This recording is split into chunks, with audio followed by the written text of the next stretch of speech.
नमस्कार बंधुरा मल्लिक किचेन থেকে জানাই সবাইকে স্বাগত। তো বন্ধুরা আমি আজকে সজনে পাতার ভর্তা বানাবো। তো চলুন পাতাগুলো পেরে নেব গাছ থেকে। বন্ধুরা পাতাগুলো আমি পেরে নেব। দেখুন বন্ধুরা কি সুন্দর শাক হয়েছে।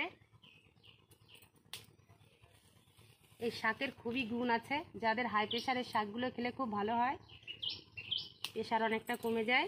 আবার এতে অনেক প্রকার খাওয়া যায়, সিদ্ধ, ভাজা, তারপরে তরকারি, ভর্তা, আর কাঁচা খেলেও এর অনেক গুণ। আমি শাকগুলো পেরে নিচ্ছি। দেখুন খুবই সুন্দর শাক, এগুলো দিয়ে আমি আজকে ভর্তা বানাবো। তো চলুন বন্ধুরা আমি শাকগুলো বেছে নেব। দেখুন এইভাবে ডাটা থেকে ছাড়িয়ে নিতে হবে।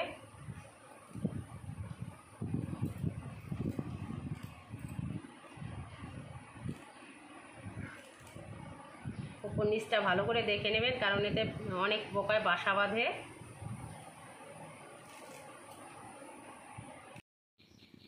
দেখুন গাছে কি সুন্দর লঙ্কা হয়েছে। আমি এখান থেকে কটা লঙ্কা ছিঁড়ে নেব। আমি একটা কৌটার ভিতরে একটা লঙ্কা গাছ লাগিয়েছিলাম। এই লঙ্কা দিয়ে আমি ভর্তা বানাবো সজনে শাকের। খুব সুন্দর লঙ্কাগুলো, হেভি ঝাল। দেখুন বন্ধুরা আরও কতগুলো লঙ্কা গাছ লাগিয়েছি, সব লঙ্কার ফুল এসে গেছে।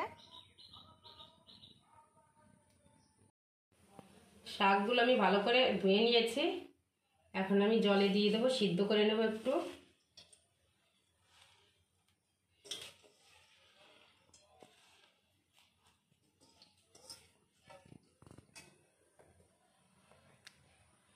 বন্ধুরা আমি একটুখানি লবণ দিয়ে দেবো, কারণ লবণটা দিলে তাড়াতাড়ি সিদ্ধ হয়ে যাবে। দিয়ে আমি 5 মিনিট ঢেকে দেব।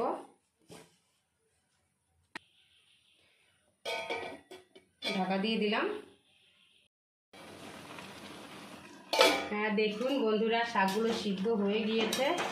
এখন আমি নামিয়ে নেব।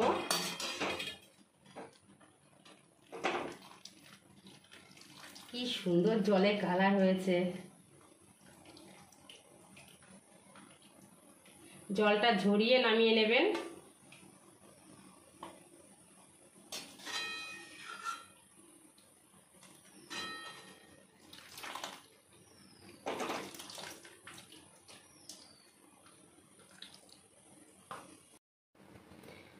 দিয়ে দেবো আমি পরিমাণ মতো তেল।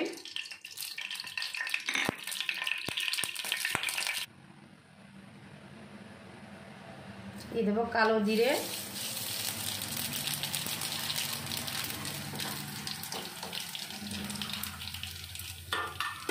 দিয়ে দেবো রসুন,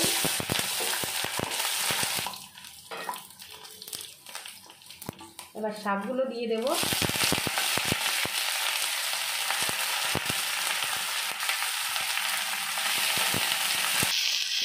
দিয়ে দেবো 4টে কাঁচা লঙ্কা, একটু লবণ, কারণ আমি কম দেবো, আগে সিদ্ধ করার সময় দিয়েছিলাম একটু, আপনারা পরিমাণ মতো দেবেন।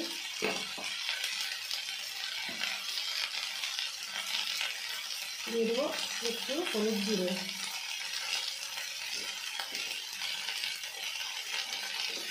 দিয়ে ভালো করে নেড়ে চেড়ে নেব। বন্ধুরা আমি সাথে শুধু কাঁচা লঙ্কাই দিলাম, গাছের টাটকা লঙ্কা আমাদের গাছে হয়েছিল। আমি তো শুকনো লঙ্কা ব্যবহার করবো না, কারণ সাথে শুকনো লঙ্কা খেতে ভালো লাগে না। আমার ভাজা হয়ে গেছে, আমি এখানে নামিয়ে নেব।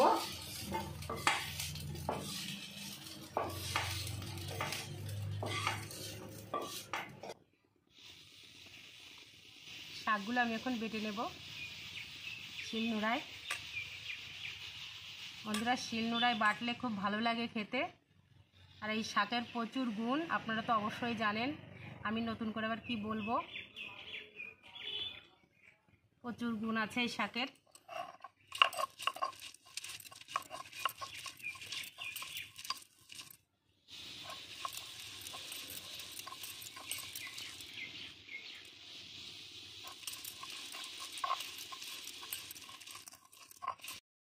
বন্ধুরা, আমি একটু সর্ষের তেল দিয়ে দেব, কারণ সর্ষের তেল দিলে দারুণ একটা ফ্লেভার আসে, খেতেও খুব ভালো লাগে। আপনারা একটু সর্ষের তেল দিয়ে মেখে নেবেন লাস্টে।